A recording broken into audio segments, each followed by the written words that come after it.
Le journal des journaux, la revue du web. Le journal des journaux, la revue du web.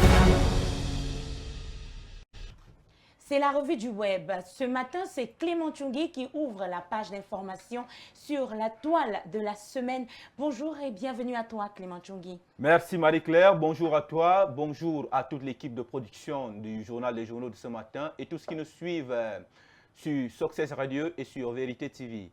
Et bon début de semaine à toi surtout Marie-Claire. Merci infiniment. Alors, dites-nous, que disent les sites internet ce matin?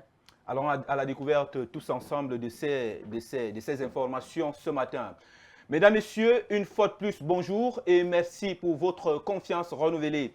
Ce matin, nous ouvrons la revue du web avec le site Panoramas Pepas qui parle d'une jeune fille qui est décédée après avoir été renversée par Francis Nganou à Yaoundé au quartier Omnisport. La nommée Brigitte Manuela a été renversée par une moto conduite par Francis Nganou alors qu'elle revenait d'une sortie avec ses copines.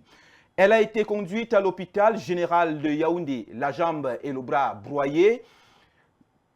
Les médecins ont opéré la jeune femme et ont annoncé plus tard que Manuela ne s'est plus réveillée après l'opération. Que s'est-il réellement passé? A-t-elle succombé à ses blessures ou a-t-elle connu le même sort que Samy, l'avocat Sop? Tous meurent après une fracture au bras. Est-ce le résultat de l'incompétence des médecins? Une enquête a été ouverte pour déterminer les causes exactes de sa mort. Le site Cameroun Web fait état ce matin de nombreux décès sur l'axe Bafoussam-Tchang, encore un grave accident au Cameroun. Samedi dernier en matinée, en Beng, près de Ndjombalen, par Bafou, une violente collision impliquant deux motos en route vers Tchang et un taxi commercial immatriculé OU 882 AM circulant vers Bafoussam a coûté la vie à 4 personnes. Les circonstances exactes de cet accident tragique demeurent encore floues. Une enquête est en cours pour déterminer les responsabilités. Ce terrible événement vient une fois de plus rappeler l'urgence de renforcer la prudence et le respect des règles de circulation sur nos routes.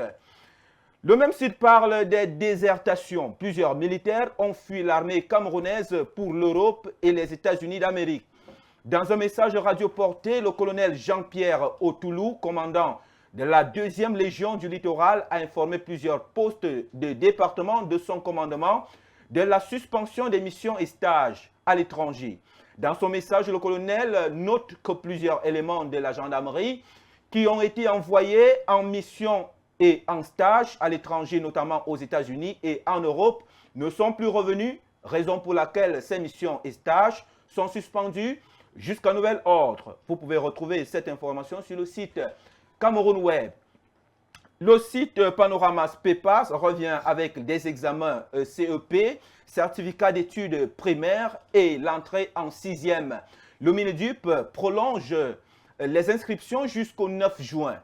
Dans un communiqué daté du 23 avril 2025, le ministre de l'Éducation de base, Laurent-Serge Etoundingwa, informe les délégués régionaux de son ministère que le délai d'inscription aux examens et concours est prorogé au 9 juin 2025. Le membre du gouvernement justifie cette prorogation dans l'optique de permettre aux élèves du cours moyen 2 et de la classe de 6e de prendre part à ces examens et concours après avoir été identifiés lors de la seconde phase de l'opération spéciale de rattrapage de l'enregistrement des naissances en milieu scolaire qui s'est déroulé le 25 mars dernier. La suite de cette information toujours à découvrir sur le site Panoramas Pepas. Mesdames et messieurs, nous terminons notre revue web de ce jour avec le site Investir au Cameroun qui nous informe sur l'inauguration du pont de 620 mètres de long ce 28 avril 2025 à Yagoua. Un pont qui a coûté 74 milliards de francs CFA et qui relie le Cameroun au Tchad. Ce pont qui s'étire entre la ville de Yagoua dans la région de l'extrême nord et Bogor au Tchad sera inauguré ce 28 avril 2025. C'est ce que révèle une correspondance envoyée au gouverneur de la région de l'Extrême Nord le 21 avril dernier par le ministre des Travaux publics Emmanuel Nganou Djoumessi qui dit, je cite, « J'ai l'honneur de vous informer que le Premier ministre de la République du Cameroun et de la République du Tchad procéderont à l'inauguration du pont sur le fleuve Logon ce 28 avril 2025 à Yagua. » Fin de citation. Mesdames, Messieurs, c'est tout ce que nous avons prévu pour vous servir en actualité web ce matin. Bon début de semaine à vous, mais surtout n'oubliez pas que notre engagement et notre détermination, c'est vous. Mais c'est Dieu qui couronne le tout. Marie-Claire, c'est tout pour ce matin. Merci Clément Tchoungui. Au revoir et à demain s'il plaît à Dieu. Mesdames, Messieurs, sans transition, nous voulons passer à la revue de presse.